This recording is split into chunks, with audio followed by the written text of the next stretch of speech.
dobro večer. Dobro večer i dobrodošli na 14. reviju Male književnosti. Buksin književni festival koji već drugu godinu za redom predstavlja arapsku suvremenu književnost. Nakon prošlogodišnjeg predstavljanja književnika i književnica sa Bliskog istoka, ove godine s nama su književnici iz Magreba, to jest s nama su književnici i književnici iz Alžira, Maroka i Tunisa. Nažalost, književnici iz Libije su morali u zadnji trenutak otkazati, tako da neće biti tu. Kao i svake godine, revija izdaje antologiju. Ove godine je u njoj 12 suvremenih književnika koje je izabrala, kao i svake godine do sada, Zeina Halabi, profesorica suvremene arapske književnosti iz Bejruta, i prevele su je sa arapskog jezika Anita Ćosić i Antonio de Castro Burica, a sa francuskog jezika Mirna Šimat i Željka Somo. Ovo tijelo nije kuća, antologija se može kupiti dolje u lobiju kina i ima festivalski popust. Ja bih htjela i zahvaliti našim partnerima, Multimedijalnom institutu i Udruženju za razvoj kulture URK, koji organiziraju Human Rights Film Festival, s kojima i ove godine surađujemo na programu pod naslovom Pobunjena želja. Festival se događa u Zagrebu, Rijeci i Dubrovniku uz potporu Ministarstva kulture, Grada Zagreba, Ureda za udruge Vlade Republike Hrvatske, Grada Dubrovnika i Europske komisije, i odvija se u sklopu međunarodnog projekta Vektori kolektivne imaginacije uz podršku Kreativne Europe. Da sad ne nabrajam ko su nam sve partneri, ono što bih ja htjela reći samo za početak je da ćemo prvo čuti naše večerašnje goste kako čitaju na svojim maternim jezicima ili jezicima na kojima su napisali svoje tekstove. Prijevod će biti projiciran tu i poslije ćemo onda razgovarati. Ja vas molim da se uključite u razgovor i da postavljate pitanje ili dajete komentare. Naši večerašnji gosti su oboje iz Alžira. S nama je Samira Nebruš, pjesnikinja koja piše na francuskom jeziku, koja je objavila 6 zbirki poezije, a djela su prevedena na preko 20 jezika. Samira također sama prevodi sa engleskog i arapskog na francuski. Pored nje je Bašir Mefti, ja se nadam da su moji naglasci dovoljno dobri, književnik i novinar koji piše na arapskom jeziku. Objavio je nekoliko zbirki kratkih priča i romana i jedan od njegovih romana ušao je u najuži izbor za međunarodnu nagradu za arapsku književnost poznatu pod nazivom Mara Buker. Za početak bih rekla vam dobrodošli. Naši gosti su danas pošli na put u 3:30 ujutro, tako da mi je užasno drago da ste tu u jednom komadu i da ste spremni razgovarati s nama. Još jednom dobrodošli i ja bih zamolila prvo Samiru da čita. Hvala.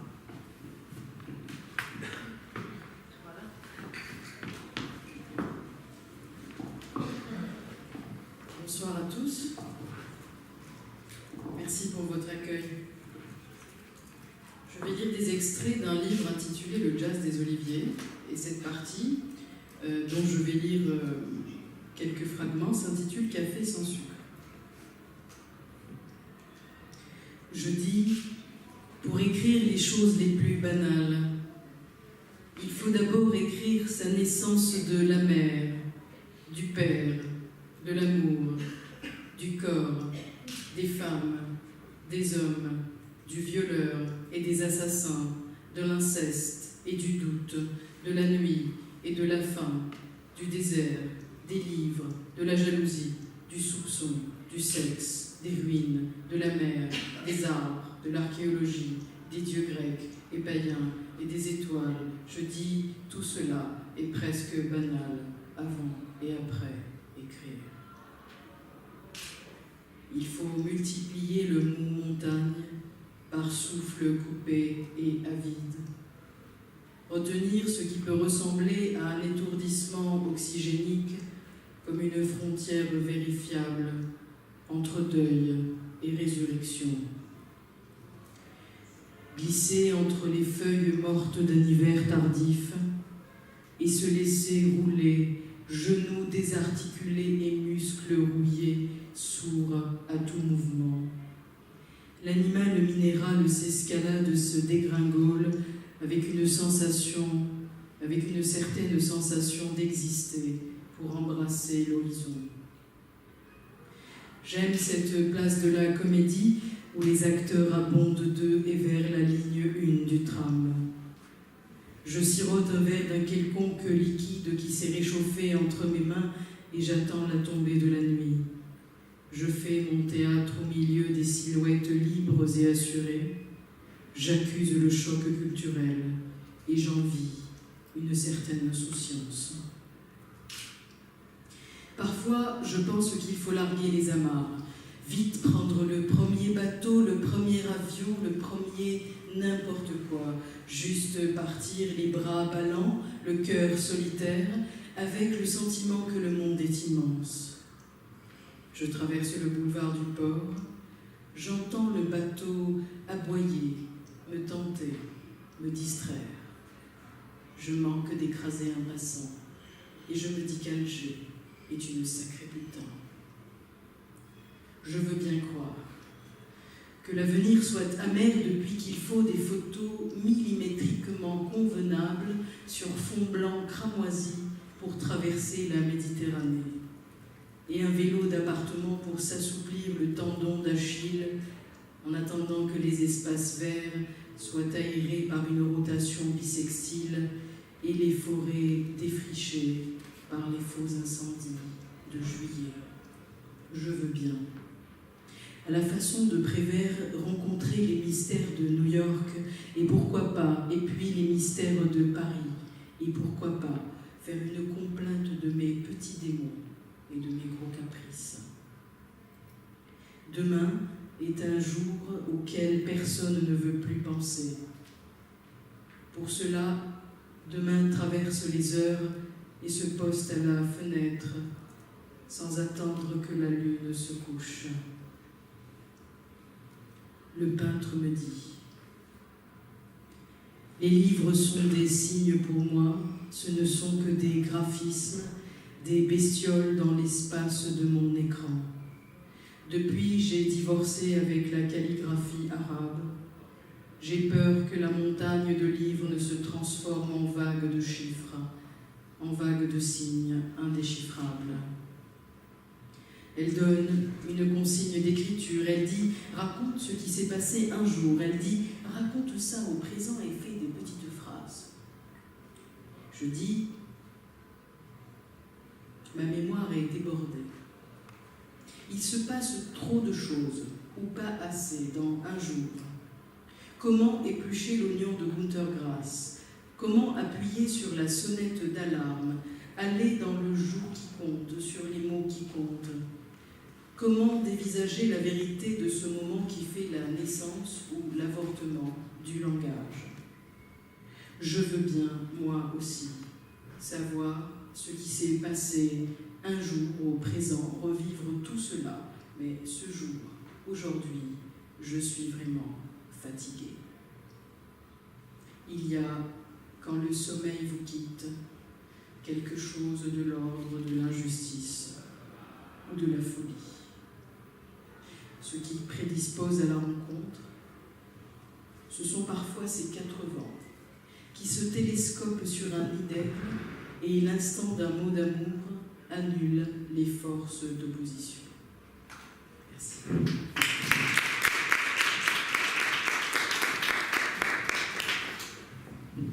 Hvala Samira.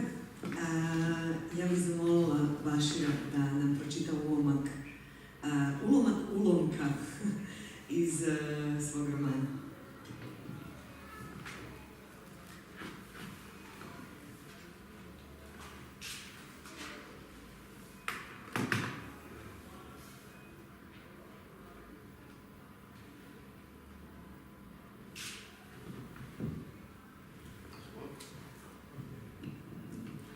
Bonsoir, je vais lire un extrait de mon roman Pantin de feu, en arabe Tobiat al-Nar. C'est un petit extrait. في المرة الثانية التي قابلته فيها كان ذلك بطلب منه، حيث دعاني لشرب قهوة فذهبت نحوه مسرعا، وجلسنا بمقهى حليب إفادة بساحة أودن.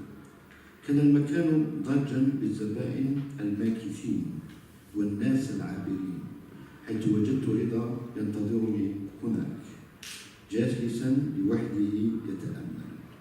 لا أخفي أن منظره أوحى لي بتفكيرات غريبة، كأن يكون جاسوسا أو منخرطا في سلك خطير، وأنه مصدر معلومات مهمة يختزنها في مكان ما من عقله الباطن، وأن ذلك كان كفيلا أن يثير اهتمام شاب مثلي بدأت تنشر له الجرائد الحكومية بعض النصوص والمقالات القليلة. تقاضيت عليها أجرا زهيدا مكنني أيامها من الشعور بالفخر والاعتزاز، ومن أكل لحم مشوي عند أحد المتخصصين في شواء اللحم على الجمر بحي العقيلة. جلست قبالة رضا شاوش فسلم علي وطلب لي قهوة. لم يتكلم إلا في أشياء غير مهمة كجمال الطقس وحلاوة العيش في هذه المدينة.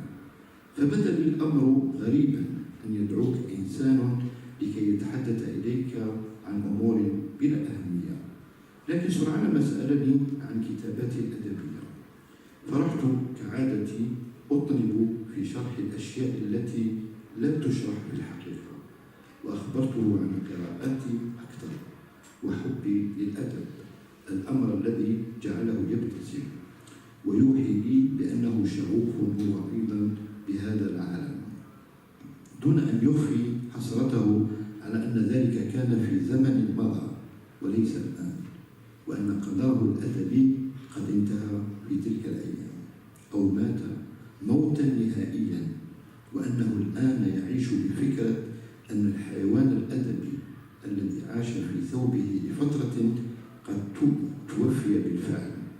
وبسذاجة شاب كنت أنصحه أن لا يكترث بهذه الأمور، وأن الأدب شيء يمكن أن ينبثق في الإنسان في أي لحظة.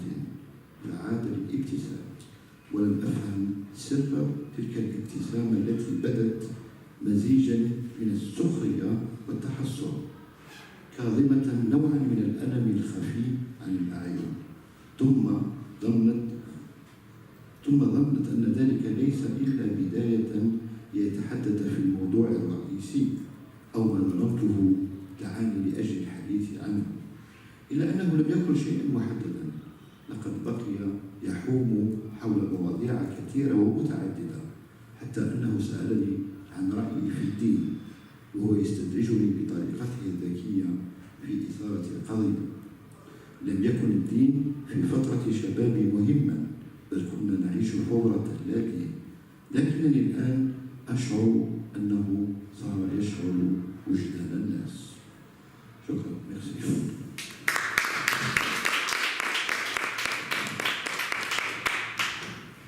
Hvala. Pa evo sad kad svi otprilike imamo neki bar uvid u tekstove koji su po prvi put u stvari prevedeni na hrvatski, možda da ja sam ostala bez ovoga. Možda da krenemo sa pitanjem Baširu oko romana.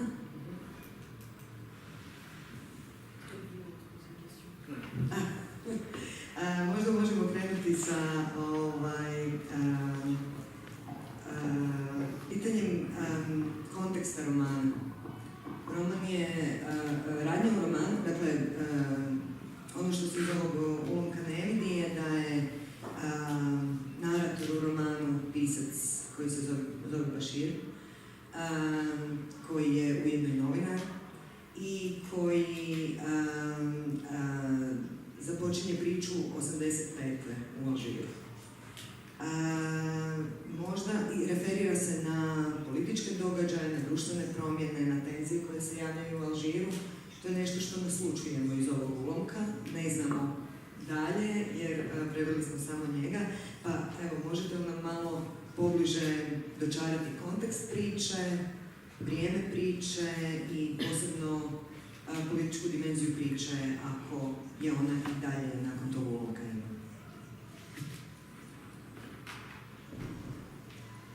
Oui, c'est un roman sur un personnage mystérieux que l'écrivain Bachir Mefti, c'est pas moi, c'est un personnage fictif aussi, hein, je ne parle pas de moi. C'est une procédé littéraire que j'ai utilisé pour faire illusion que ce personnage existe vraiment dans la réalité. C'est une rencontre entre un jeune écrivain et un homme de l'ombre. Dans les années 90, un homme du pouvoir qui va après lui donner un manuscrit qui raconte son histoire. Et le roman, c'est l'histoire de ce personnage à l'état, que son père était un directeur de prison en Algérie dans les années 70. Et lui, il a essayé de faire tout pour ne pas être comme son père, un tortionnaire, quelqu'un qui est fidèle au pouvoir. Et malheureusement, il devient pire que son père. Il entre dans une secte qui détient le pouvoir en Algérie et il doit faire beaucoup de choses. Il va se métamorphoser, c'est un peu comme la métamorphose de Grégory Saint-André. C'est une métamorphose symbolique, il devient un monstre, vraiment un monstre. C'est son histoire, je raconte cette histoire. C'est inspiré, c'est fictif, mais c'est un peu inspiré de cadre des années 90 où l'Algérie a vécu une guerre civile atroce entre les islamistes, fanatiques, et en même temps un pouvoir autoritaire, militaire, et le peuple algérien était piégé dans cette guerre. C'était vraiment des années noires, des années noires. Il y avait beaucoup de monde, il y avait 250 assassinats. Oui, chiffre officiel, peut-être plus. Et jusqu'à maintenant, je ne sors pas de ces années-là. Jusqu'à maintenant, j'ai écrit beaucoup de romans, mais je reviens toujours sur les années noires. J'essaie d'écrire, de parler des Algériens qui ont été assassinés. J'essaie d'expliquer pourquoi cette violence. Et je pense que la réponse a été toujours, il y avait deux facteurs principaux, la religion et l'État autoritaire. C'est deux facteurs qui ont fait basculer une société algérienne un peu pacifique, qui venait de sortir des années de colonialisme qui a duré 130 ans. On a eu notre indépendance en 1962. Et après 30 ans, on bascule dans une guerre civile. Et il y avait ces deux éléments essentiels. C'est le fanatique religieux qui a gagné la société. En face, il y avait un pouvoir autoritaire, patriarcal, un pouvoir qui ne voulait pas partager aussi son pouvoir et qui ne voulait pas partir dans une démocratie que les Algériens bénéficient. Alors, tout ça a fait que ça a dégénéré vers une guerre et presque j'ai écrit des romans et chaque roman j'essaie de comprendre pourquoi on est arrivé là. C'est vrai, il y a aussi une dimension philosophique dans mes romans parce que la violence c'est quoi? C'est le mal. C'est pourquoi l'humain est vraiment capable de faire le pire. Et pourquoi le bien ne résiste pas beaucoup. Bon, on voit toujours le mal, c'est qui gagne. Hein. général, c'est lui qui... Et la violence ramène à des questions philosophiques sur la vie, sur l'amour, parce que l'amour au temps de guerre, c'est pas l'amour au temps de paix. Dans les guerres, l'amour ne dure pas, il devient tragique lui-même. C'est des histoires. Presque chaque roman, chaque histoire d'amour dans mes romans, c'est les romans, c'est l'amour impossible. Parce que dans un contexte comme le contexte de guerre, l'amour ne peut pas résister. Il est là, il essaie de combattre la haine, l'obscurité, le fanatisme. Et bon, c'est toujours la fin tragique. C'est un peu ça. Je ne sais pas si j'ai résumé. Hvala, jeste odgovorili, hvala vam. Mi na ovim prostorima jako dobro razumijemo o čemu pričate. Samira, vi ste u stvari odrastali tijekom tog strašnog nasilja, perioda strašnog nasilja o kojem je Bašir pričao i u ovoj pjesmi koju ste sada čitali navodite kako je zajeban Alžir. To je prijevod hrvatski. Kako je taj kontekst utjecao na vaše pisanje? A sad smo od Bašira čuli.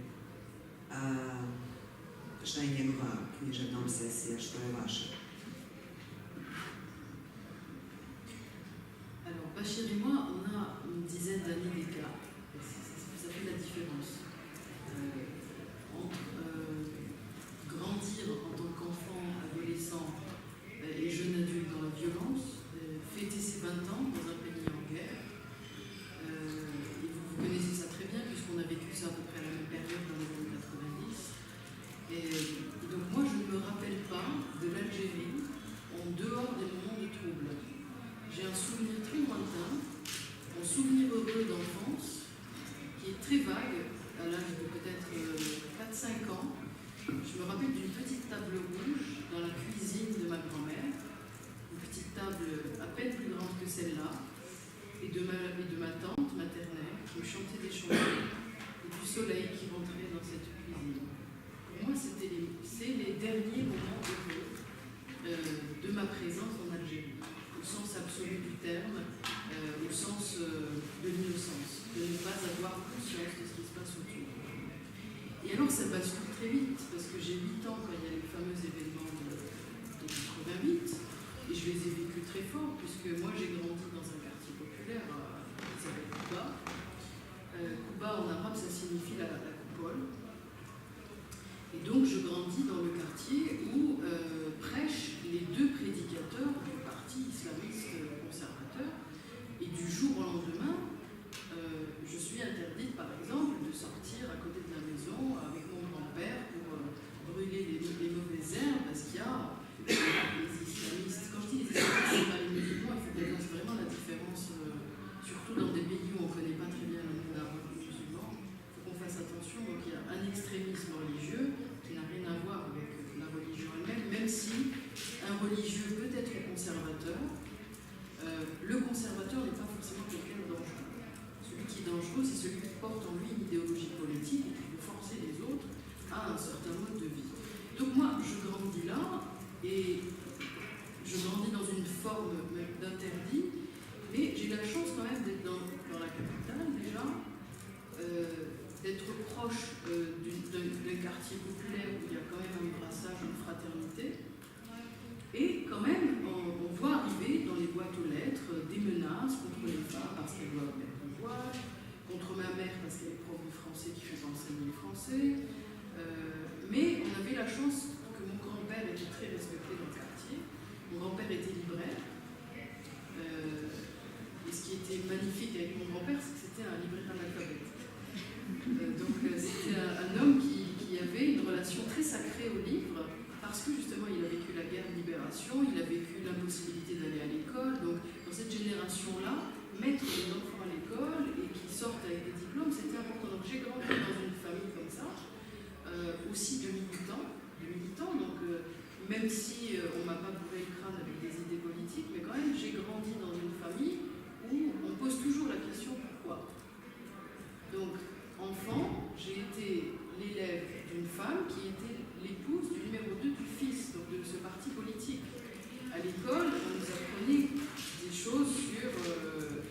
par exemple, la torture dans la tombe, des choses que normalement on n'apprend pas aux enfants. Et c'est la réalité des années 80. Donc déjà, la violence, elle commence là très vite.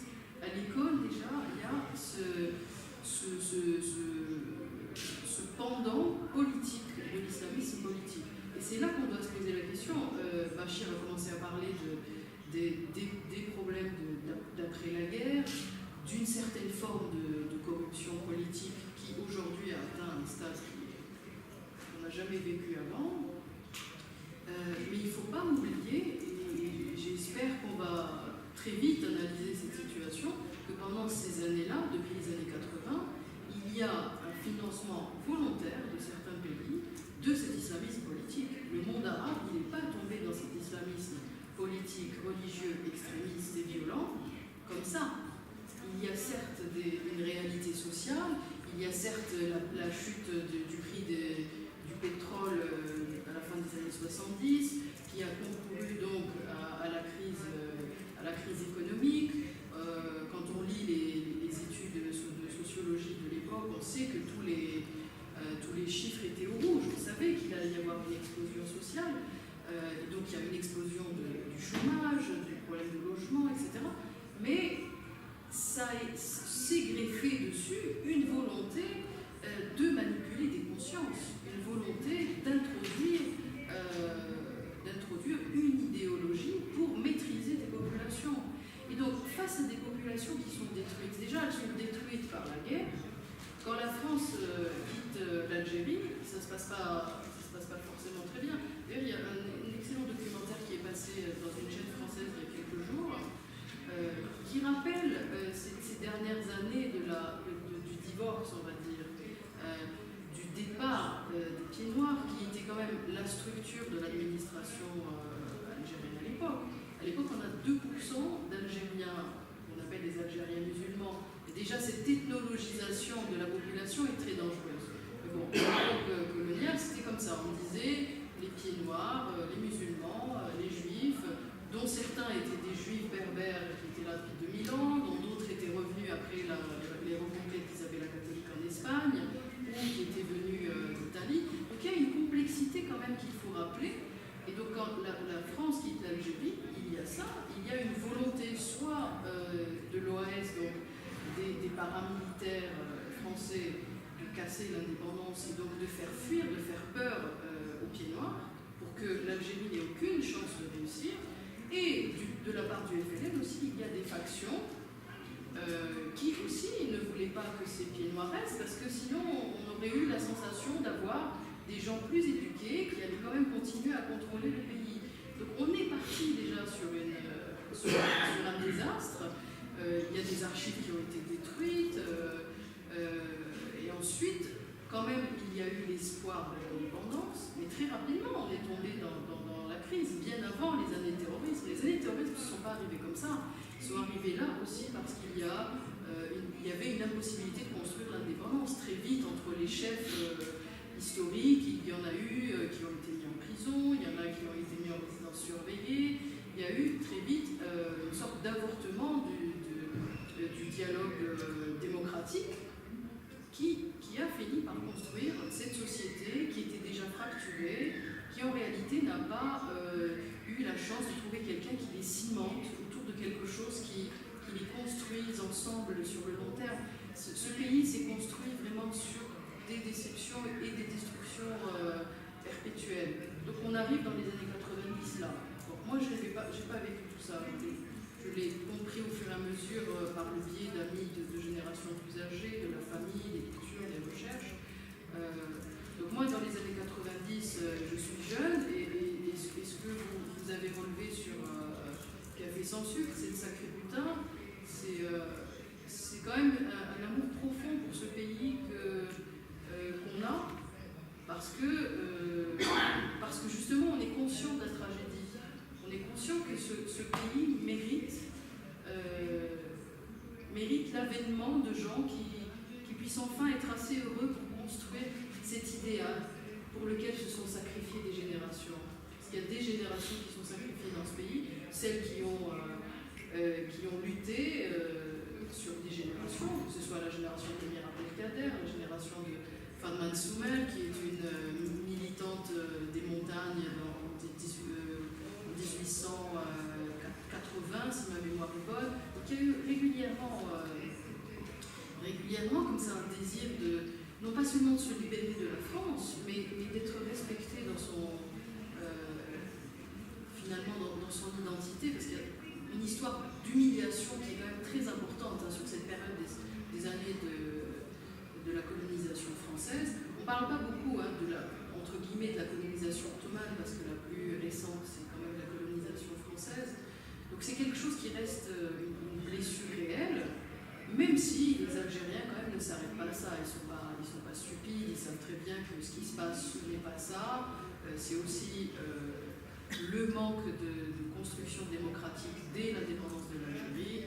Ensuite, la crise sociale, la corruption économique qui atteint des sommets très importants, et quand même une manipulation importante de certaines factions ultra-conservatrices qui veulent devenir le point de repère de ce que serait l'islam. Il y a quelques jours, j'ai reçu un chercheur de pays nordiques que j'ai entendu, d'ailleurs, qui est, je pense, un conseiller dans son pays des affaires étrangères. J'ai été effrayée d'entendre ce discours, parce que pour eux, quand on lui dit qu'on est triste de voir le monde arabe reculer sur certaines valeurs, qu'entre guillemets on mérite autre chose, qu'on a rêvé d'autre chose, qu'on a essayé de construire autre chose, on peut quand même reconnaître que le monde arabe, aussi bien au Moyen-Orient qu'au Maghreb, a essayé de construire une modernité. Et pour ce monsieur, il dit de toute façon, vous n'avez jamais connu la démocratie, donc ça ne change rien pour vous. Et deuxièmement, de toute façon, vous êtes mieux qu'en Arabie Saoudite. Mais est-ce qu'on est obligé de prendre l'Arabie Saoudite comme point de repère? Je suis algérien.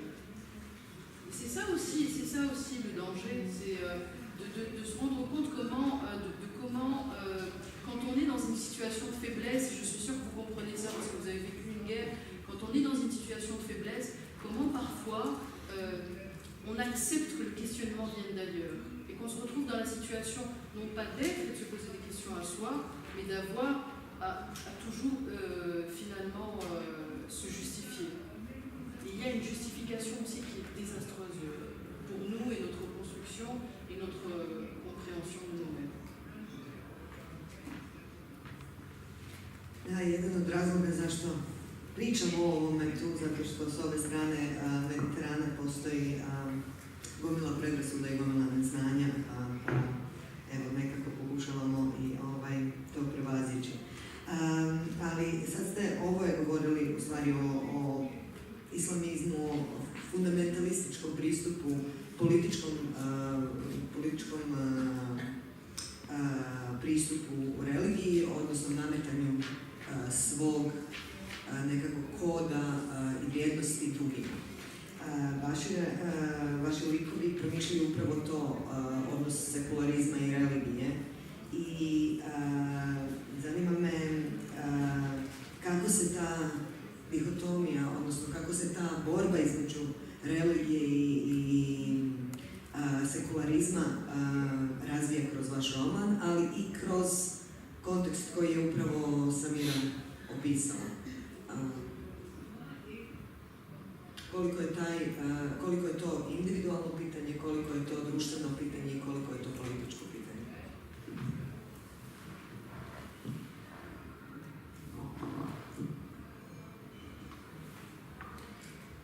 Si j'ai bien compris la question. Moi, je ne suis pas sociologue ni politicien, mais je suis un écrivain qui essaie de donner l'histoire subjective. Ça reste subjectif quand même. C'est un point de vue littéraire sur la situation algérienne dans les années 90. Ce n'est pas un point de vue politicien ni idéologique. Je ne suis même pas un écrivain engagé, au sens où je lutte contre les islamistes, contre le pouvoir. J'essaie, à travers le roman, de expliquer un peu pourquoi on est, après 30 ans d'indépendance, juste 30 ans à peu près, on est arrivé à cette guerre civile qui a quand même 10 ans, qui a fait beaucoup de morts, qui a fait reculer l'Algérie aussi, sur le plan économique, culturel, et qui a émergé aussi une forme de dictature après la réconciliation. Parce qu'on a vécu la guerre, maintenant ils nous disent si vous sortez contre le pouvoir, voilà ce qui vous attend. Cette situation pour un écrivain, elle est vraiment merdique. On essaie de comprendre comment l'Algérien, qui est quand même quelqu'un qui est fier de lui-même, c'est un combattant qui a combattu comme les Français dans la guerre nationale, qui a eu sa liberté, qui a récupéré sa fierté nationale. Comment cet Algérien se résigne après à accepter après l'indépendance, je comprends, on n'avait pas le choix. Il y avait le modèle libéral, le modèle socialiste. On n'avait pas beaucoup de choix parce que les Algériens étaient pauvres, la majorité était pauvre, analphabète. Alors je comprends un peu le choix de parti unique, de socialisme. Mais après, dans les années 80, quand même, ce choix a fait ses limites. Il a créé un parti unique la stalinien, un petit peu. Et ce parti unique monstrueux a créé ces monstres. Et ces monstres, c'est les islamistes. C'est des gens qui croient qu'il faut revenir à l'islam traditionnel, l'islam du XIVe siècle, sans faire l'effort d'interpréter ou essayer de comprendre l'islam d'une façon modérée ou différente. Non, il demande comment dire, tatbiq sharia, c'est-à-dire imposer la loi islamique sur la société. Et bon, quelque part, on comprenait ce piège parce que avec un État autoritaire, dictature, il n'y avait pas d'autres. Les luttes démocratiques, ça ne donne rien. Alors, la seule réponse de la société, c'était le fanatisme islamique ou religieux, que j'ai essayé de décrire dans beaucoup de romans, pas dans le Fontaine de Feu. J'ai écrit beaucoup de romans sur. Oui. Moram vas prekinuti, samo sam htjela pitati, vaš lik je istovremeno, dakle, dok razmišlja u ovom ulomku koji smo mi preveli, dok razmišlja o odnosu vjere, ateizma, svega toga, je još uvijek u stvari najzainteresiraniji za književnost. Dakle, njemu je književnost centar i kraj svijeta. Zanima me, s obzirom da imamo samo teaser na neki način, imamo samo početak romana, pa je zanima me kako književnost unutar tog svijeta koji opisujete, kako ona funkcionira i rekli ste da ste vi kroz književnost pokušali shvatiti to. Užasno me zanima, jeste li shvatili? Je li književnost pomaže da se shvati fanatizam, da se shvati zlo o kojem ste malo prije pričali, pa na kraju krajeva da se shvati nekakva slabost ili strah? Justement, dans la littérature, vraiment, ne nous aide pas vraiment à comprendre ce qui s'est passé vraiment, parce que jusqu'à maintenant, il y a beaucoup de questions sur cette période. Mais personnellement, ça m'aide pour guérir un peu mes blessures personnelles, les blessures des années 90 en Algérie. Parce que j'ai vu beaucoup d'amis assassinés, intellectuels, écrivains, des gens simples aussi. Il y a eu beaucoup de bombes qui s'explosaient chaque semaine. On a vu que vraiment l'horreur totale en Algérie. Alors, toute cette horreur, j'essaie de l'exorciser un peu dans mes écrits. Et j'essaie aussi de donner une voix à ces gens qui ont perdu leur vie dans ces années-là. J'essaie d'imaginer des gens, leur vie, comment ça a été, comment c'est arrêté dans ces années noires. Même j'ai un roman qui s'appelle Les fantômes de la ville assassinée,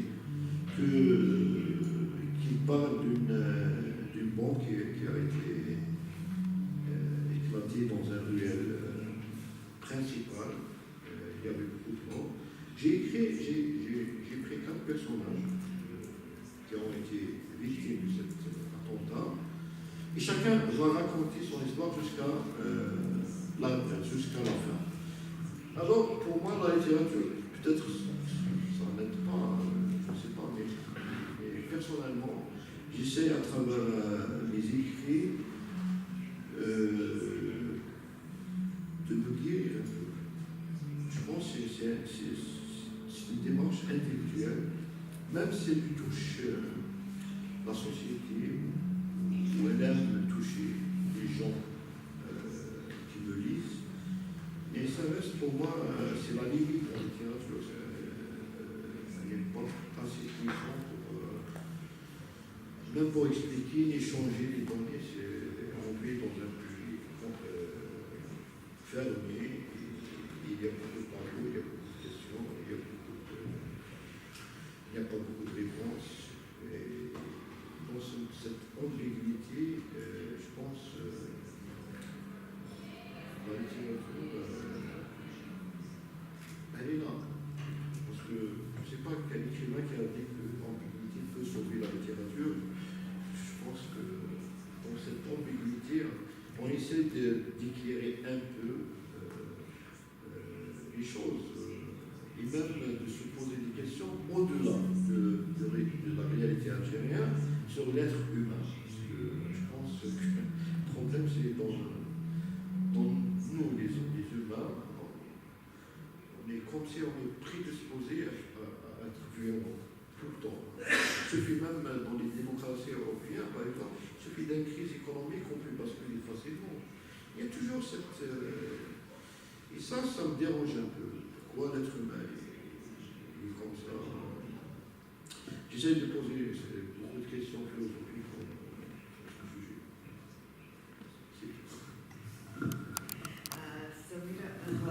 Samira, vi se isto uz ovim pjesmama u vašim pjesmama se pojavljaju neki osebujni likovi pisaca i bavite se pitanjem što bi književnost uopće trebala biti. Pa evo, nastavno na ovo što je Bašir pričao, jeste li vi došli do nekog odgovora?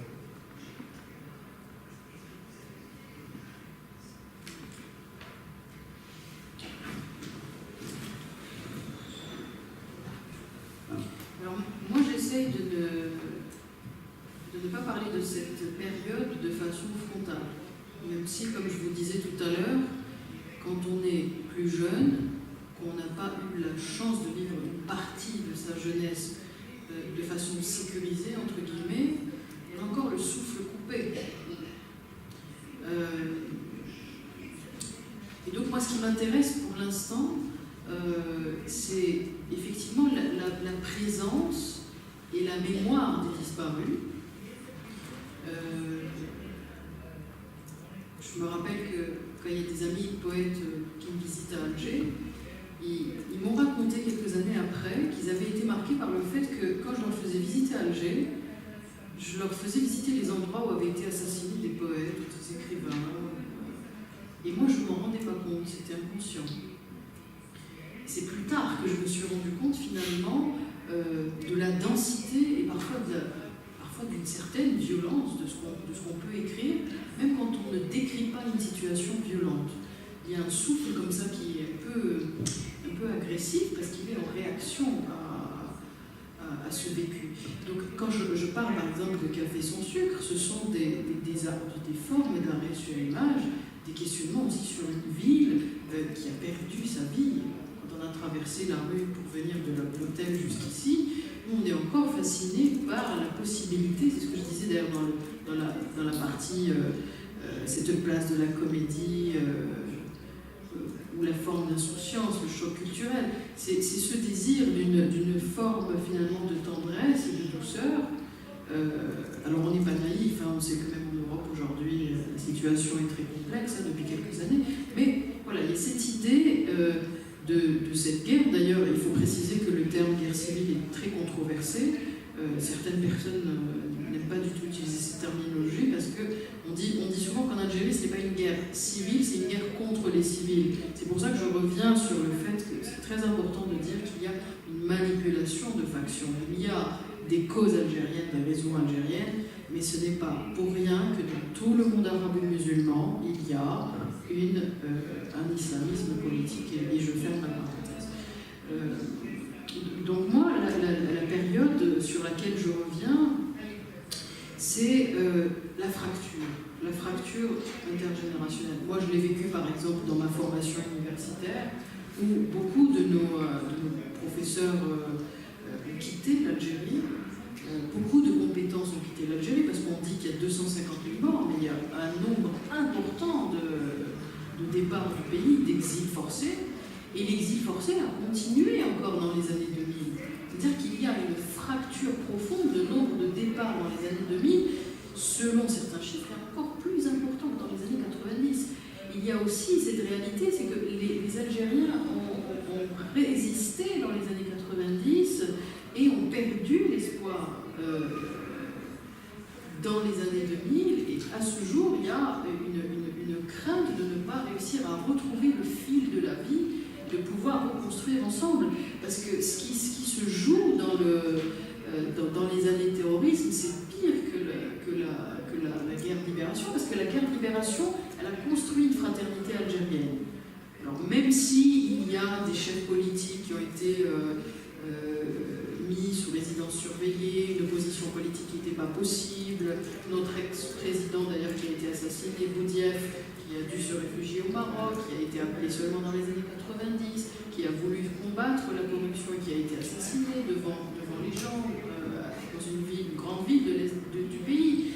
Donc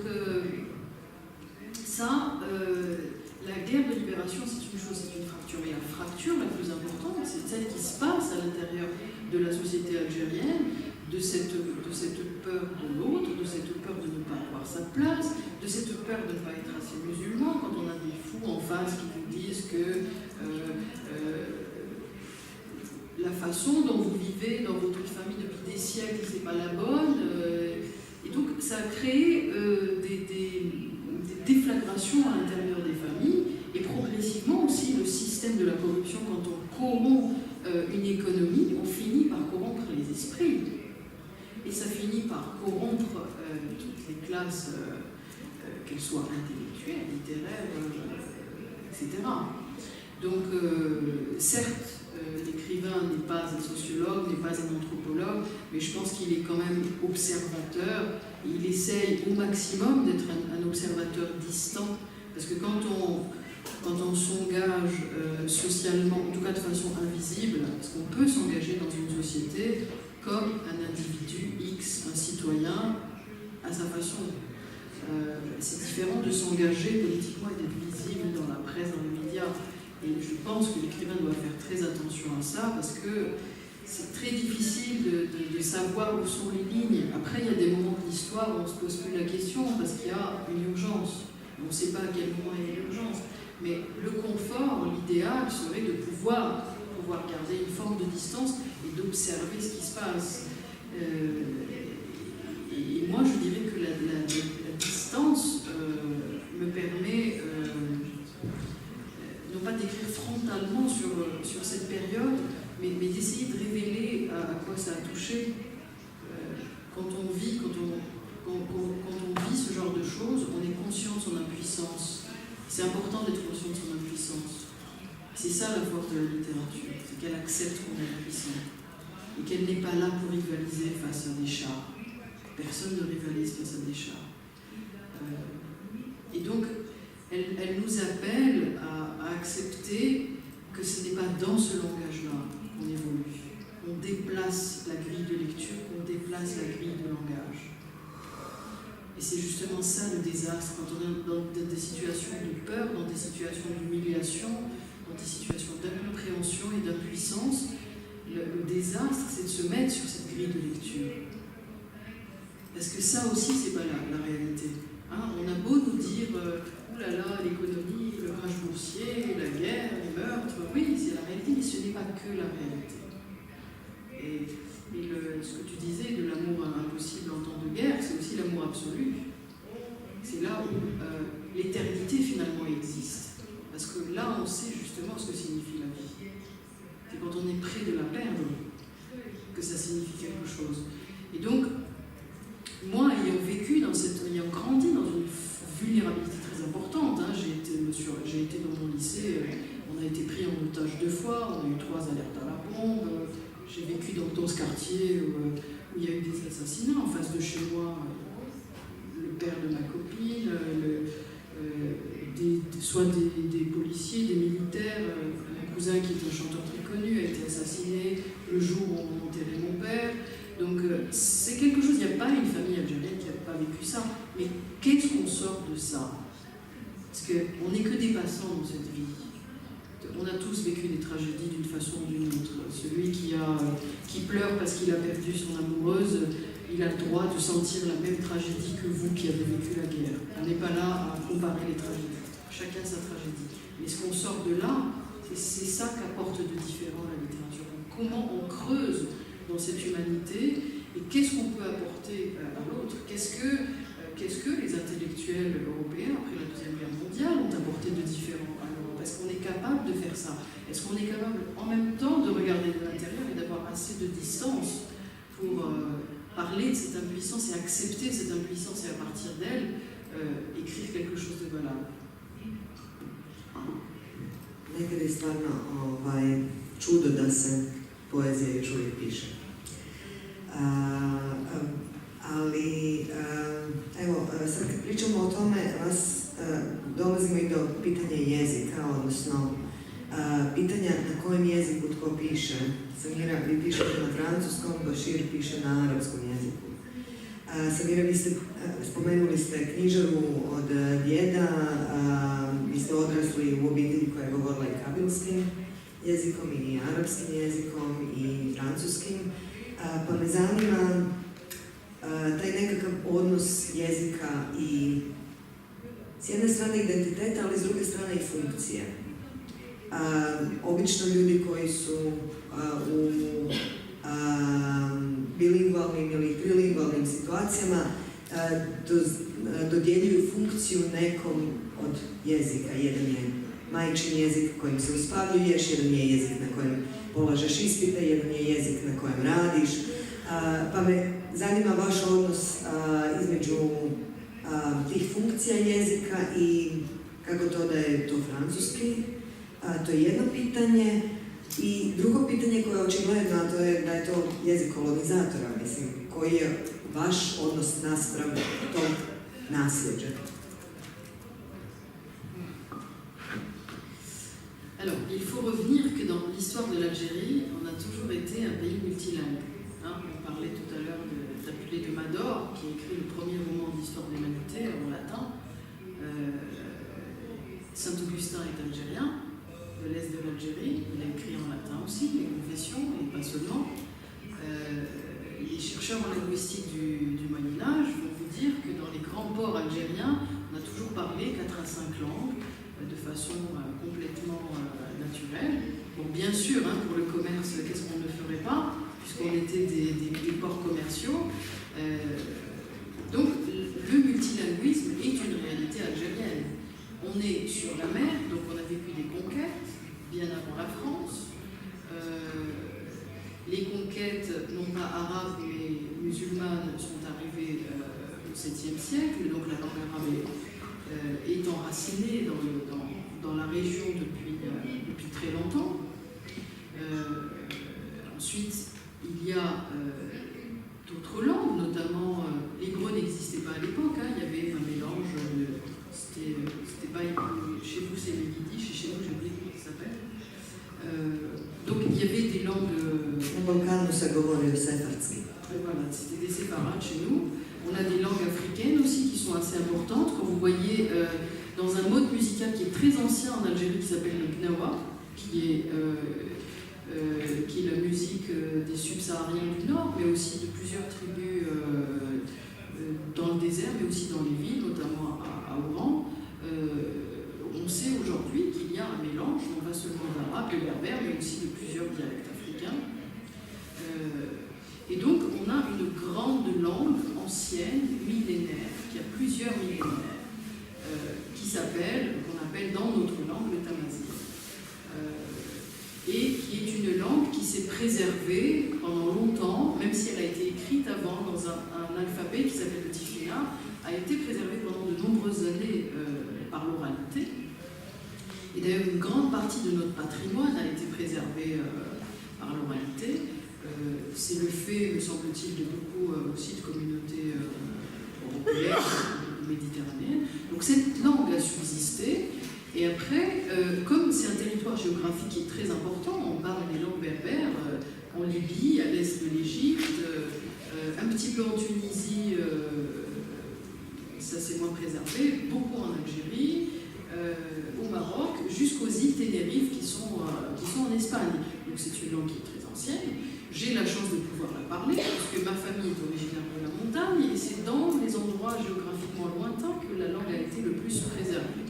Donc moi, à la maison, quand je suis née à Alger, j'ai grandi à Alger, dans ma famille, comme on habitait la capitale ou dans la rue, on parle donc l'algérois, on parle exclusivement notre langue qui est le tamazigh dans son pendant qui s'appelle le kabyle. Dans d'autres régions, ça s'appelle autrement, mais c'est la même racine. C'est la même langue, et puis d'une région à une autre, il y a des mots qui changent, ou des expressions. J'imagine que c'est la même chose chez vous, entre le nord et le sud. Certains parlent quoi d'une certaine manière, d'autres utilisent d'autres expressions, c'est normal. Et donc, voilà, cette langue, c'est ma langue maternelle, je parle avec n'importe quelle personne dont j'entends la musique de la langue, même quand il parle français ou arabe ou d'autres langues, très vite je peux reconnaître des accents, et très vite je parle dans cette langue. Ensuite, il y a la langue arabe. Moi, quand je suis rentrée à l'école, j'ai parlé d'abord l'arabe littéraire, donc l'arabe des livres. Pourquoi ? Parce que déjà, on était dans une période socialement difficile et on ne se mélangeait pas facilement dans la rue parce qu'il commençait déjà à y avoir des troubles dans la vie. Donc moi, ma mère me raconte, moi je ne me rappelle pas, ma mère raconte que j'ai parlé pendant presque un an dans la rue, avec les enfants, dans la cour, exclusivement l'arabe des livres. Et petit à petit, donc, j'ai commencé à parler l'arabe normal, enfin l'algérois, qui est un mélange de beaucoup de choses très très belles, qui est une langue très poétique, très imagée, très métaphorique, qu'on perd un peu. Parfois, certains sont tristes de perdre certaines expressions, mais en réalité, il y a un génie populaire qui fait que quand même, on arrive à recréer des choses à l'intérieur de cette langue. C'est une langue vivante. Après, il y a bien sûr l'arabe littéraire que j'ai étudié jusqu'au bac. Moi, j'ai fait partie de la génération qui a étudié en arabe. J'ai eu mon bac scientifique en langue arabe, et y compris pendant mes études secondaires, on faisait nos études des matières scientifiques en arabe. Donc c'est à partir de la faculté de médecine. Donc chez nous en Algérie, quand vous étudiez des spécialités scientifiques, vous étudiez en français. Donc la pharmacie, la médecine, la biologie, les mathématiques, l'ingénierie, tout ça est étudié en français. Donc comment voulez-vous construire un cerveau intellectuel dans une langue et lui demander d'écrire dans une autre langue ? Il y en a qui le font, mais je n'en connais pas beaucoup qui ont une écriture professionnelle dans la langue arabe et qui soient formés comme des scientifiques francophones. Il y a un seul exemple qui est un jeune médecin que j'ai rencontré d'ailleurs avant qui publie son premier roman. Il est venu m'interviewer, il était journaliste, il écrivait pour un journal arabophone, et il m'a dit, c'est vrai que moi, lui, faisait partie d'une famille du sud algérien où effectivement on a un rapport à la langue arabe qui est beaucoup plus excellent, on va dire. Dans certaines régions du pays, on maîtrise beaucoup mieux une langue de très bon niveau. Donc lui a fait, et d'une région qu'on appelle parlait très bien l'arabe et quand il est arrivé à faire ses études de médecine, il s'est mis en français. D'ailleurs, parfois, il y a des gens qui ont des difficultés avec le système algérien, qui ne se retrouvent pas, qui arrivent à la fac, ils sont parfois obligés d'apprendre par cœur avant de maîtriser la langue. Donc, c'est une réalité d'aujourd'hui qui est une partie de l'explication. Deuxième partie de l'explication, c'est que je n'ai jamais fait le choix d'écrire dans une langue ou dans une autre. J'ai commencé à écrire mes premiers poèmes à 7 ans, 8 ans, en français. C'est comme ça. J'ai commencé à lire des livres en français, des livres algériens. J'étais fascinée par Mouloud Ferraoun, Mouloud Mamri, Kateb Yassine, Assia Djebar, Mohamed Dib, qui sont nos aînés. Et donc voilà, en fait c'est les livres qui font qu'on écrit et ça a continué comme ça parce qu'effectivement c'est la langue que je maîtrise le mieux.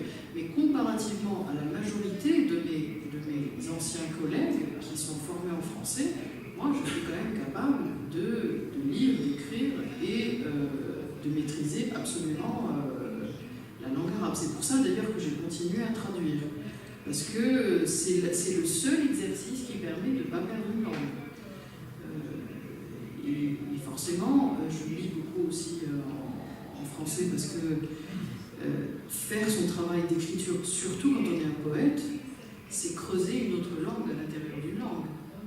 Le travail du poète, c'est ça, c'est pas de raconter des histoires, c'est d'écrire de la musique déjà, et c'est d'essayer de créer une autre langue à l'intérieur de cette langue.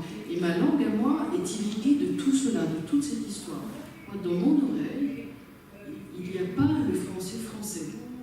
Il y a certes le français que je maîtrise et que j'aime et que j'admire, pas forcément la fréquentation des esprits que j'ai lus dans cette langue, que ce soit en littérature ou en sciences, ou dans d'autres domaines, c'est une réalité historique. Après, j'ai la chance aussi de lire l'anglais, mais ces 3 langues-là, ces 3-4 langues-là, qui sont les dialectes algériens, qui eux-mêmes sont irrigués par d'autres langues, dans certaines régions du pays, l'italien, l'espagnol, et puis d'autres langues africaines. Le français algérien, que les gens parlent dans la rue, en mélangeant des mots, en les arabisant, les berbérisant, les différents berbères. Et d'ailleurs, quand vous prenez, comment ils appellent ça, les musiciens, un métronome, je crois, pour voir où en est le timbre de la langue, c'est pas la même. Quand je parle le kabyle de la maison, avec ma grand-mère, la traduction d'un de mes textes en tamazight classique, entre guillemets, c'est pas la même tonalité. Quand je parle français, c'est pas la même tonalité. Quand je parle l'arabe littéraire, c'est pas la même tonalité. Et l'arabe dialectal, c'est pas la même tonalité. Voilà. Et en résumé, je peux juste vous dire que, sincèrement, je n'ai aucun problème d'identité. Je trouve que c'est une richesse incroyable. Et notre histoire avec ces accidents a fait qu'il y a des parcours complexes, des parcours différents, qui font qu'on a la chance de maîtriser les uns excellemment la langue arabe, les autres excellemment la langue française. Pour certains, ils sont en train de commencer à écrire une littérature amazigh contemporaine, même si elle est beaucoup plus récente, que jusque-là c'est un patrimoine oral. On a un collègue qui écrit en italien maintenant. Donc voilà, moi, je pense que la manipulation politique qui pose problème, et en général, ils sont pas dans la littérature. Moi, j'ai pas le temps de penser à ces choses-là. Il y a assez de choses à penser dans la langue elle-même et dans ce qu'on cherche et dans le monde qui nous entoure. Et moi, je me sens parfaitement algérienne et je dis même maintenant, de façon très simple, que le français fait partie de l'ADN algérien. On a vécu 132 ans sous la colonisation française. Beaucoup de nos élites ont été formées dans cette langue, beaucoup de notre histoire est dans cette langue, notamment des études dans plusieurs domaines, non seulement scientifiques, mais aussi de sciences sociales. Et c'est un patrimoine, je veux dire. Moi, je suis née de Mohamed Dib, de Kateb Yassine, de Macha, avec tous les autres écrivains, bien sûr, que j'ai lus et qui m'ont nourri. Mais c'est une réalité. Moi, quand je lis Dib ou Kateb, ou Assia Djebar, ou Dahar Jaout, je peux pas me faire une rupture de ça. C'est ce que je disais des années 90. Moi, ce qui qui m'intéresse, c'est cette faille. C'est de reconstruire le fil avec les générations qui ont été sacrifiées. Elles n'ont pas seulement été sacrifiées par les islamistes, elles ont été sacrifiées par quelque chose de beaucoup plus complexe. Et donc, retrouver le fil, c'est aussi accepter pleinement cette multitude algérienne qui est une richesse incroyable. Dans le Maghreb, on est le pays qui a le plus de maîtrise profonde et culturelle de cette langue et qui en a fait une langue algérienne. Alors, comme je suis médecin, je n'ai pas honte de dire qu'un enfant issu d'un viol a quand même des gènes, et donc nous, on est issus d'un viol, et on a un gène, et ça s'appelle le cancer. Et on est très heureux de ça. Et il ne faut pas avoir honte d'avoir été violé. Pas tous, je parle pour moi. On est un article indéfini, parce que moi, je suis fière de ça. Et je pense qu'on devrait tous être fiers de ça et passer à autre chose, parce que franchement, cette histoire de langue, on n'en a rien à foutre. Moi, j'ai été formée dans mon pays, indépendant, en français. J'ai un cerveau qui fonctionne dans cette langue et dans d'autres langues, en anglais, en italien, en espagnol aussi. Moi, je pense que j'ai pas de temps à perdre avec ça.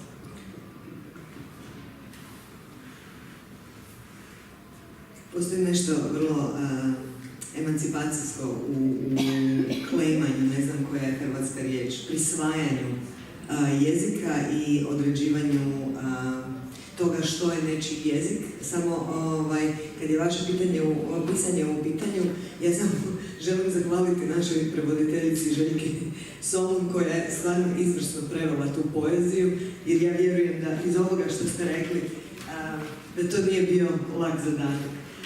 Bašire, vi s druge strane pišete na arapskom i ono što me zanima je, naravno, književnik je umjetnik riječi, pa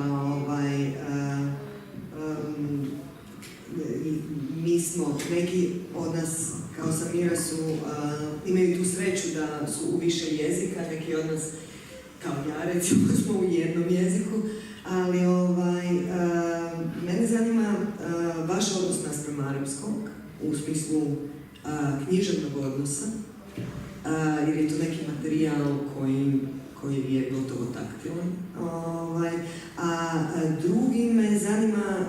Drugo me zanima koji je vaš odnos naspram arapskog kao jednog profesionalnog izbora. Je li arapski svijet je naravno ogroman naspram nas iz ove pozicije Balkana, gdje nas je sve zajedno 20 milijuna govornika jednog jezika. Mislim, arapskim jezikom govori preko 400 milijuna ljudi, ali koliko je ta pozicija pisanja u arapskom, pozicija zatvorenosti u jedan svijet? Je li u profesionalnom smislu postoje, je li vas se prevodi, je li se osjećate skučenim u tome ako ne pišete na francuskom, recimo?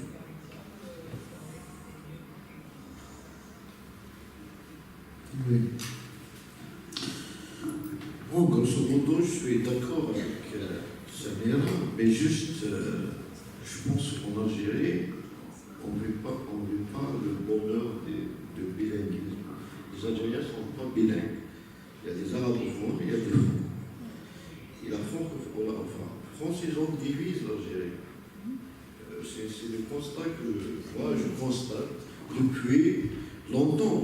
Et même l'islamisme, c'est les francophones et les arabophones modérés, parce que ce sont quand même des lectures de modernité des francophones. S'ils parlaient l'arabe, qui écrivaient en arabe, ça aurait été mieux pour casser l'émancipation des islamistes. Parce que les islamistes ont gagné le terrain grâce à la langue arabe, la langue de Coran. Grâce à la manipulation de la langue. On s'en fout, mais ça reste à travers, ils sont pénétrés la société parce que la société, elle est arabophone. Elle parle l'arabe, dialecte, mais elle fait la prière avec l'arabe classique. Elle ne fait pas la prière avec le dialecte. Alors, la majorité des Algériens sont arabophones. Et c'est ça qui me fait un peu. Parce que des fois, les écrivains qui écrivent en français ont le sentiment d'être... des fois, ils se sont dans le défensif. Ils ont toujours ce besoin de se justifier pourquoi on écrit en français.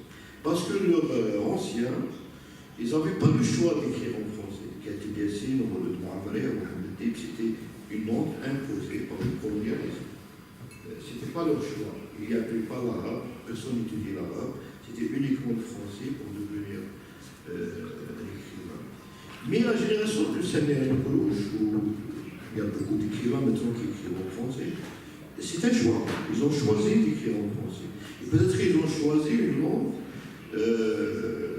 qui ouvre des portes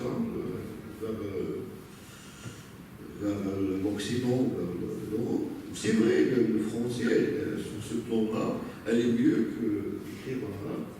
Parce qu'écrire en français, c'est facile d'être. C'est pas facile, mais ça peut ouvrir des portes en France. Et après, on gagne facilement l'autorité en Europe et en Occident. Mais écrire en arabe, c'est pas la même chose. C'est vrai, il y a un monde arabe, on contient peut-être 400 millions. Mais ça ne veut pas dire que, édité dans le monde arabe, il y a beaucoup de problèmes.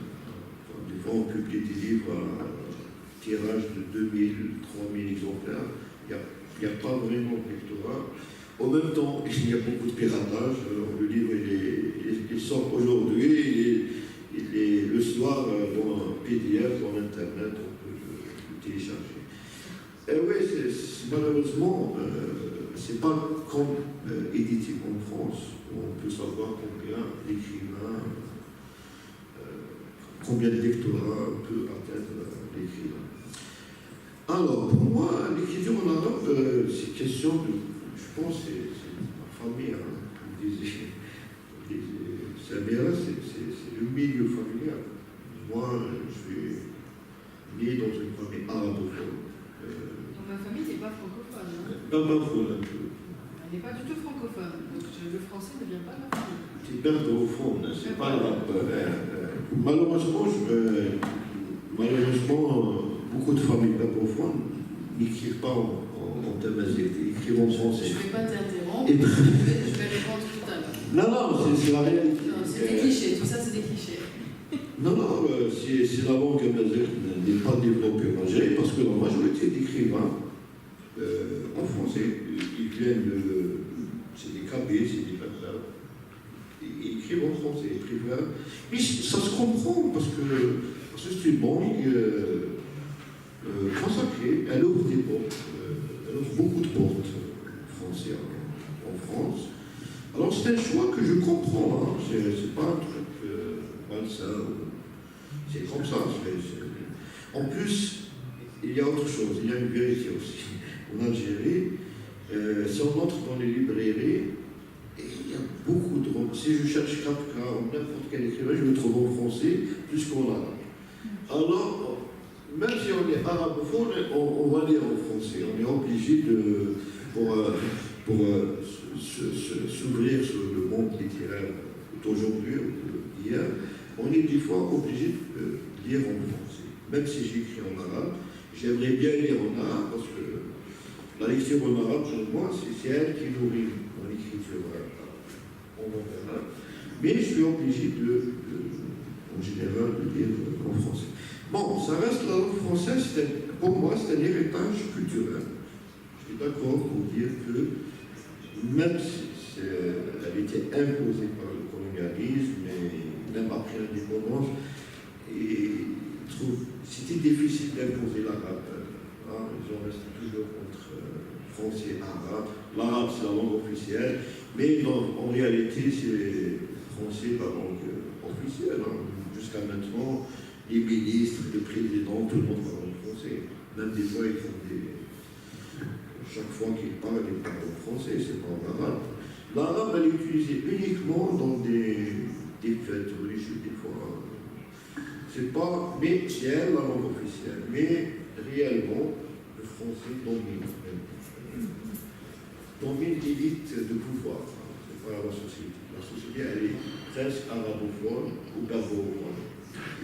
Le choix pour moi d'écrire en arabe, c'était naturel parce que je suis né dans une famille arabophone. Il y avait beaucoup de livres religieux en arabe. J'ai commencé à lire depuis mon enfance. Et j'ai aimé cette langue parce que quand même, il y a beaucoup de textes extraordinaires. Il y a Mille et une nuits, il y a des textes vraiment, textes soufis, c'est intéressant. Et il y a la littérature arabe depuis des siècles. Et après, il y a la modernité arabe. Ça a commencé dans les années 50, je pense. Il y a notre ami Choukri Mebrout, l'écrivain tunisien, il connaissait mieux que moi la modernité arabe. Je pense que ça a été pour moi naturel d'écrire en arabe. Et c'est un choix que je l'assume. J'aimerais bien que les Français traduisent un peu dans la littérature arabophone, parce qu'ils se consacrent beaucoup d'énergie pour les écrivains francophones uniquement. Ali Samira, evo, upravo sam to htjela pitati Samiru. Samira upravo prevodi sa arapskog i engleskog na francuski. Dakle, vi ste prevoditeljica sa arapskog i engleskog na francuski. Pa me zanima kako gledate na pitanje predrasuda, izdavačke industrije, predrasuda i prema geografiji, i prema jeziku, i prema povijesti, u tom nekom književnom svijetu koji je navodno jako slobodan i otvoren, ali nekako nikad nije. Je crois qu'on vient d'avoir l'illustration de la difficulté d'expliquer le contexte. Parce que expliquer un contexte plurilinguistique, ce n'est pas se justifier. C'est expliquer, c'est faire de la pédagogie. C'est dire la réalité des choses et de comment soit on le vit et de comment les gens qui nous entourent le vivent. Et de dire que quand même l'écriture, pas toujours, mais quasi majoritairement, est quand même un domaine intellectuel et que donc on peut se permettre de se dire que avoir une formation universitaire n'est pas une insulte quand on est un écrivain ou un poète, et de dire que quand un cerveau est formé dans une langue, forcément il la maîtrise le mieux, donc il essaye d'écrire le mieux qu'il peut dans la langue qu'il maîtrise le mieux. C'est une réalité objective, ce n'est pas se justifier ni se défendre. Et il faut faire attention aussi à ne pas généraliser une manipulation politique selon laquelle une partie de la population, nommément les berbérophones ou les kabylophones, serait plus francophone que d'autres. Il y a certes une réalité du militantisme en Algérie qui a fait que dans les années 80, il y a eu de grosses manifestations qui étaient, contrairement à ce que certains véhiculent comme idée, non pas une lutte pour la langue berbère, mais une lutte pour la démocratie. Et ça, c'est une réalité que les gens ne voient pas. Que ce peuple s'est levé en disant on prend comme exemple la langue pour dire que nous voulons reconnaître une multitude, reconnaître une liberté de langue et de conscience aussi. Et dernièrement, pour revenir à l'édition, la réalité de l'édition aujourd'hui, c'est que certes, il y a cette contradiction entre le fait que la population est arabophone, mais de quelle est la qualité de sa langue arabe et quelle est la qualité de sa langue française. C'est que nous, après les années 90, notre structure pédagogique s'est détériorée de beaucoup, aussi bien dans les petites écoles qu'au lycée qu'à l'université. Donc le problème, c'est pas d'être bilingue ou trilingue, le problème c'est de ne pas maîtriser même la langue qu'on est censé maîtriser.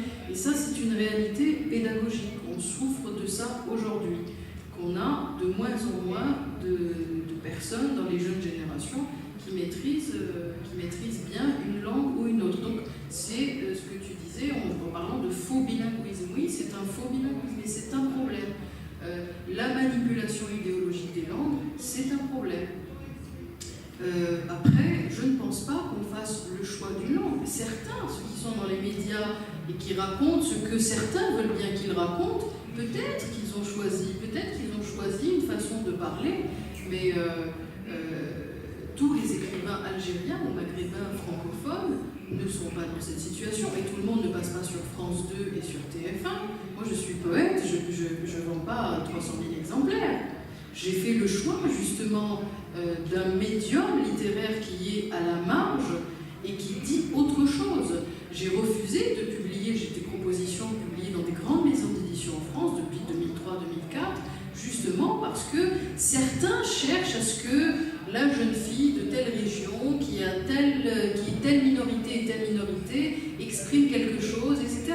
Bien, c'est une réalité. Après, il faut soi-même être honnête, avoir une honnêteté intellectuelle et savoir ce qu'on veut faire de sa vie. Est-ce qu'on veut faire de la littérature ou est-ce qu'on veut raconter des histoires et voilà, et gagner de l'argent et être 2-3 ans visible dans les médias jusqu'à ce que la prochaine personne arrive. Après, c'est aussi de savoir, est-ce que tu as en face une honnêteté intellectuelle, est-ce que tu as un parcours qui se fait sur le long terme, ou est-ce que tu as une personne qui, avec ou sans talent, a choisi le chemin des médias, d'un certain discours. C'est très difficile d'être dans un côté et dans un autre. Quand on est une personne intellectuellement honnête, qu'on est à la recherche de la construction d'une œuvre littéraire, on n'est jamais dans le confort. On n'est jamais dans le confort, on ne choisit jamais la situation de facilité. De plus, aujourd'hui, même si le niveau d'arabe et de français a baissé en Algérie, on peut quand même dire que dans le monde arabe, ces dernières années, ces 10-15 dernières années, il y a quand même des prix littéraires importants, il y a des ventes de livres qui sont beaucoup plus importantes, et aujourd'hui, un auteur algérien francophone vend beaucoup moins que certains auteurs arabophones qui sont visibles, notamment dans certains pays du Moyen-Orient, où ils sont invités, où ils ont des médias très forts. Nos médias, nous, n'ont absolument pas la capacité de créer un auteur visible et médiatique. L'auteur visible et médiatique algérien, ou peut-être même maghrébin, je ne parlerai pas pour le Maroc et la Tunisie, en tout cas en Algérie, l'Algérie aujourd'hui médiatique est incapable de créer des stars. Les stars, elles sont créées en Occident ou au Moyen-Orient. Et ça se répercute chez nous. C'est-à-dire celui qui est passé sur France 2, forcément, quand il va venir signer à Alger, il va y avoir une longue file. Et ça, c'est l'extrême minorité. Voilà. Naš festival se zove Revija male književnosti, vrlo ironičan naslov, posebno kad se govori o arapskom jeziku, ali upravo je neki odnos tržišta i književnosti taj koji određuje tko je zvijezda, tko nije. O estetici i o tržištu možemo danima. Možda za kraj da vas još pitam samo jedno pitanje, odnosno sad je Samira spomenula medije i kreiranje zvijezda. Kad dolazite iz Hrvatske, onda ste vrlo istrenirani da budete skromni u očekivanjima, bar kad je u pitanju književni stardom. Ali htjela sam pitati Bašira koji je novinar, koja je situacija sa medijima, koja je situacija sa medijima i kulturom. Pitam to iz vrlo sebičnog razloga, naime, mi ovdje smo iskusili veliki progon kulture iz medija, govorimo o masovnim printanim medijima, gdje je kultura se pojavljivala u podliscima, pojavljivala se u kulturnim rubrikama i te kulturne rubrike su nestale s vremenom. To je jedna vrlo karakteristična stvar, bar za ovaj prostor tu, i preselila se na internet. Kad govorimo o televiziji i radiju, to nije tako. Kad govorimo o tiskanim medijima, kulture gotovo da ni nema. S obzirom da vi radite kao novinar i na televiziji i u tiskanim medijima, zanima me kakva je situacija u Alžiru i je li bolje? Pas du tout. Vraiment, surtout les années dernières Il n'y a même pas des pages culturelles dans certains journaux. Les journaux ont pris bien un grand tirage. La page culturelle a disparu. Le seul média presque maintenant crédible qui joue un rôle, c'est le Facebook. C'est le Facebook qui gagne le terrain. Et parce qu'il y a beaucoup de jeunes lecteurs qui lisent des romans, de poésie ou des nouvelles, et ils parlent. Et ça crée vraiment le buzz. Ça attire les gens pour le livre, plus que n'importe quelle chaîne de télévision ou journaux. Moi, je travaille à la télévision publique. Je dirige une émission culturelle, mais culturelle au sens large, pas uniquement la littérature. On parle d'art plastique, de théâtre, de cinéma, on parle de tout, chansons. Le livre, on consacre un peu, quand il y a le salon international du livre, on consacre un numéro spécial sur le livre uniquement. Je ne peux pas chaque fois parler de la littérature, c'est impossible. Enfin, pour moi, le journalisme, c'est un métier citoyen.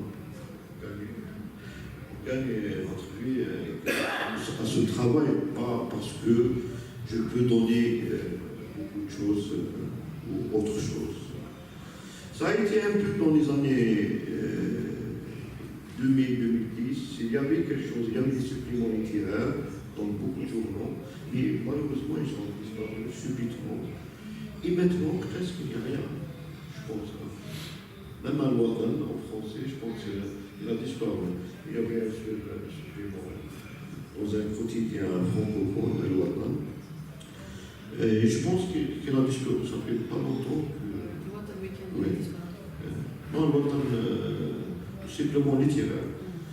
Et c'est dommage. Je trouve ça vraiment dommage. Et Oui, donc en fait, ça dit la complexité de là où on parle.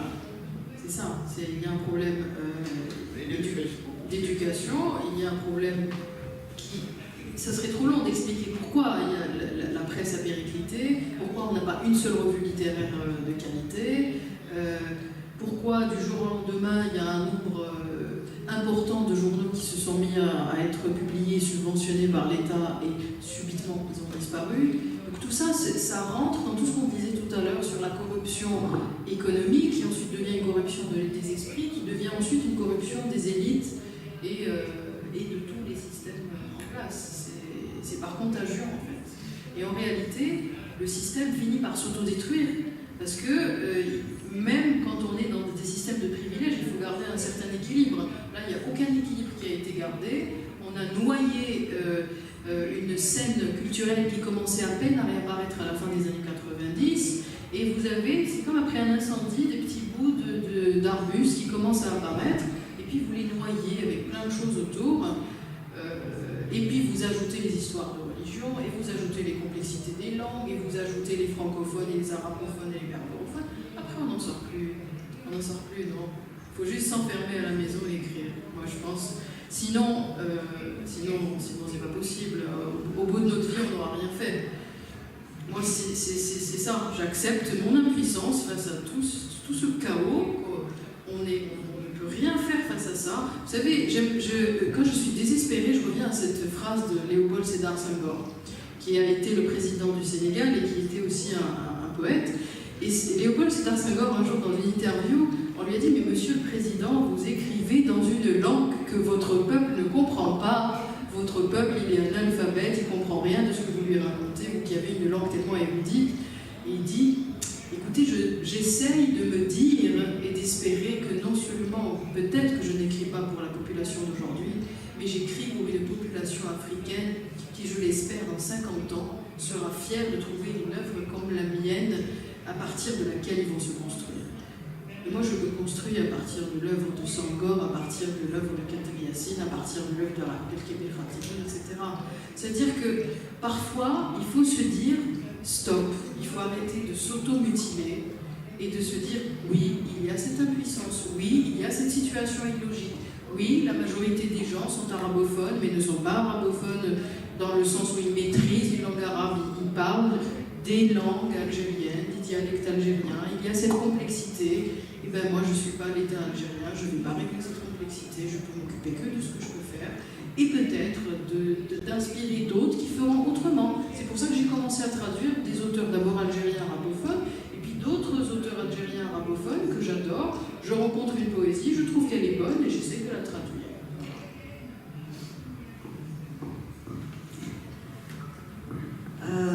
Hvala. Recite ako.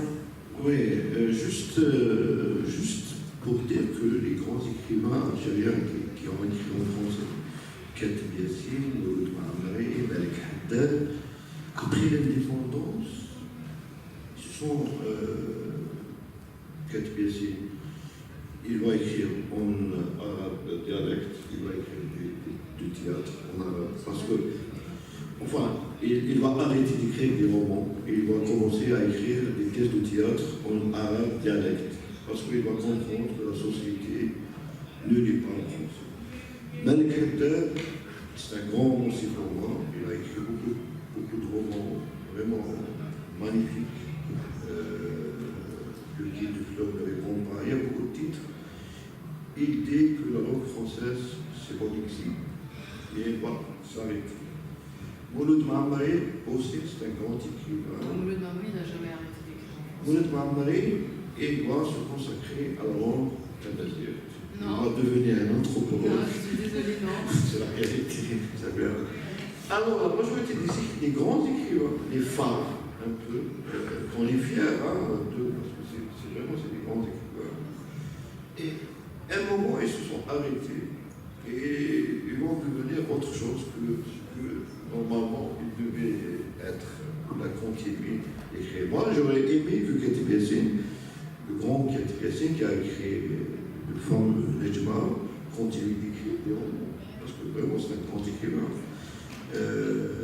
Même Malik Haddad, je n'ai pas compris son silence après l'indépendance, et parce qu'il dit que ma mère ne comprend pas la langue français que j'utilise. Il y avait une déchirure, un exil. Mais bon, ça n'empêche pas que d'autres écrivains émergent après l'indépendance. Il y avait Rachid Debounier, Bahar Djaoud, Rachid Boujda, il y avait des écrivains, je parle après. Mais ces écrivains-là, ils écrivent dans une démarche individuelle. C'est des écrivains, comme qu'on dira quand il écrit en français, par exemple, ou un écrivain espagnol qui vit en France, après il va préférer la langue française. Ils ne vont pas dire que la langue française, c'est moi, c'est pas moi, mon algérianité, ça ne correspond pas à la langue française. C'est pas moi. Je comprends être berbère ou arabe,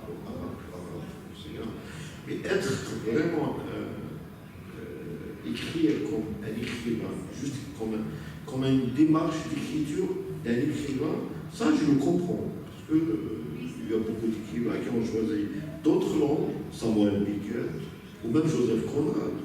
Joseph Conrad, c'est pas l'anglais, c'est la langue maternelle, c'est un polonais, il a choisi une langue qu'il préfère dans son aventure littéraire. Je pense aussi à Sion, par exemple, ou d'autres. Je ne sais pas. Je comprends une démarche comme ça. Mais après, imposer une langue étrangère quand même, c'est pas la langue. Et ça a créé une division en Algérie, dans la société algérienne. Et après, la langue française n'est pas devenue une langue culturelle, ou un héritage culturel, ou un héritage de savoir. Elle devient une mode de vie. Que les Algériens trouvent que les gens qui parlent français, qui écrivent en français, bon, pas les écrivains, qui parlent français, qui vivent à la français, comme si c'est des gens qui se séparent de la société algérienne. Je pense plus français que algérien. Je ne parle pas de Saint-Méry-Legros, je pense qu'elle est écrivaine, elle connaît les trois langues. Je parle des gens, eux, ils connaissent que le français. il ne parle que le français, avec des renforts. Il crie une mode de vie qui ne correspond pas aux Algériens, qui crie la déchirure aussi. Et ça, c'est un problème. Je ne dis pas qu'on doit l'accompagner, on doit les faire, je ne sais pas, c'est leur droit. C'est une minorité, ça. C'est pas une minorité, ça devient une réalité. C'est-à-dire, moi, j'aimerais qu'on ne se focalise pas sur... Il y a une minorité francophone qui est une minorité aussi de certaines élites au pouvoir, qui sont des élites de familles qui se sont enrichies ces 20-30 dernières années. Jamais, jusque-là, on avait des Algériens qui parlaient exclusivement français. Aujourd'hui, il y a des gens qui font le lycée international, qui ne descendent pas dans la rue faire leurs courses, qui ont un chauffeur qui les emmène sur 1 kilomètre, qui prennent l'avion pour aller sur la Côte d'Azur faire leurs courses. Mais c'est une ultra-minorité dans les villes. Et je peux te comprendre que ça peut être violent de voir ça, mais il faut aussi te mettre en tête que c'est une forme d'élite de la corruption. Ça ne correspond pas. Pas forcément. C'est pas uniquement. C'est par rapport à un rapport avec la France. Aussi, mais c'est une minorité. Ça veut dire que tu ne dois pas enfermer une réalité qui est beaucoup plus riche. Tahar Jaout, ce n'est pas la génération de l'indépendance. Il est né en 54, Tahar Jaout, il a commencé à écrire dans les années 70. Que je comprends Ce que je veux dire, c'est que on est parmi les rares pays du Maghreb et du monde arabe où le francophone n'est pas issu de l'élite riche. Ça, c'est un exemple algéro-algérien qui ne se retrouve pas ailleurs. Même au Maroc. Non, au Maroc, excuse-moi, il y a une bourgeoisie. Tahar Ben-Jelloun, c'est pas Tahar Ben-Jelloun n'est pas un bourgeois. Mais en général, jusqu'à récemment, si tu comparais les trois pays, on a des élites francophones qui sont sorties souvent de familles très très pauvres. Et la réalité francophone algérienne, c'est une autre réalité. Et j'aimerais qu'on laisse... Je comprends. Ok, ja ću morati prekinuti zato što ovo je super zanimljiva rasprava, ali mislim da ćemo morati nastaviti dolje.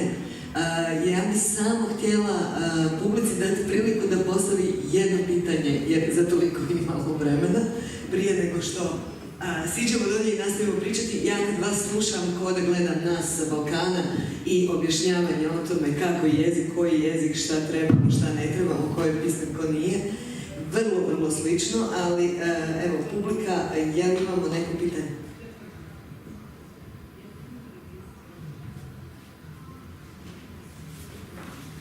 Enfin, si je peux parler, ce n'est pas une question.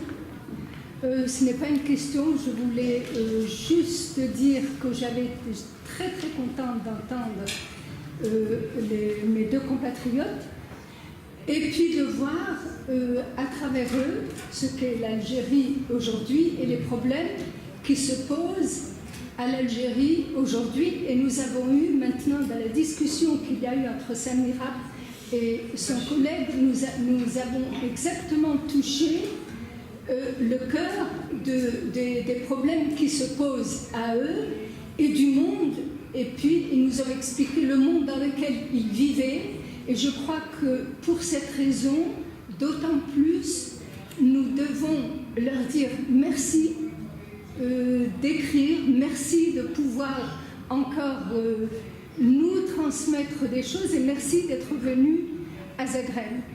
Moi, j'étais très contente de vous voir et je pense que aussi la plupart de ceux qui sont ici. Hvala vam lijepa, hvala na ovom divnom komentaru. Hvala vama. Ja se ispričavam što sam uletila u sred rasprave i prekinula je. To stvarno nije odraz autoritarnih režima s ovim prostorom, nego stvarno cajkota u kojem jesmo. Hvala vam još jednom svima vama, hvala što ste došli, ja bih vas pozvala i sutra. U 6 sati smo tu sa Šokrijem Makbutom, ja mislim da sam to dobro izgovorila ili otprilike dobro, i Mohamedom Beradom u 6 sati.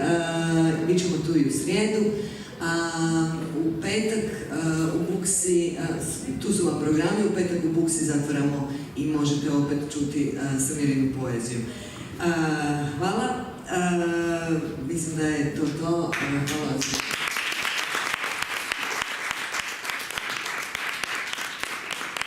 Ja sam samo zaboravila zahvaliti prevoditeljicama Nives i Jagodini.